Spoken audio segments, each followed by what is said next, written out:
Chapter 16. Matsu was worried. Okei could tell by the way he looked at the sky that it was so. She was hanging clothes out to dry while Matsu and Henry stared at the clouds, watching them sail by. Dry clouds, not ones that could give them rain. Matsu picked up a handful of dirt and let the dry, dusty soil fall between his fingers. Then he looked at the sky again.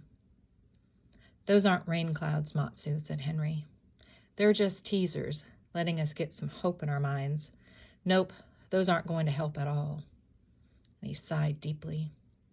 "Besides, I haven't heard the frogs croaking, and my father says that's a sure sign there isn't going to be any rain soon." The two men had become good friends, even though Henry was Okei's age and Matsu was 10 years older. The men leaned on the fence and watched the Japanese workers carry buckets of water from Gold Hill Ditch, trying to save as many plants as possible.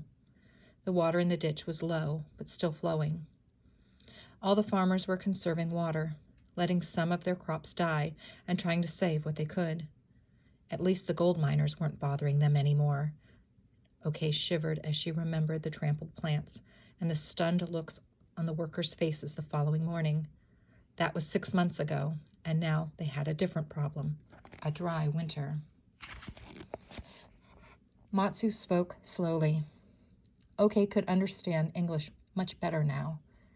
"Henry, if we do not have rain soon, I do not think the colony will survive. See how small our plants are? The only thing growing strong is the kiaki tree, but only because it is near the farmhouse." He smiled at Henry. "Even your mother waters that tree when she comes over. One day that tree will be so big your children will be swinging under it." "What are you talking about, Matsu? Me? Married? Children? I don't even think about girls." And his face began to turn a warm shade of crimson.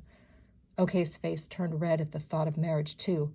Not with Henry, of course, but just marriage, here in America. For her? Matsu laughed, but he continued in a different manner. "Henry, the local doctor was very helpful when our workers were ill. We did not have such an illness in Wakamatsu.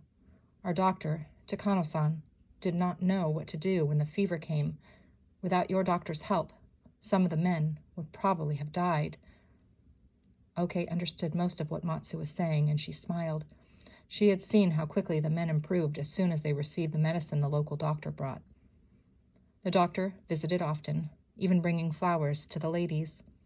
He would hide the flowers behind his back, and then bring them out with a flourish and say, "Surprise!" And this made them all laugh. "Kuninosuke is making a special chest for him to hold his instruments," said Matsu. "It is not a large gift, but we hope he will appreciate it." "That's great, Matsu. He'll really like that. Most towns around here don't have a doctor, so I guess we're mighty lucky." And Henry grinned.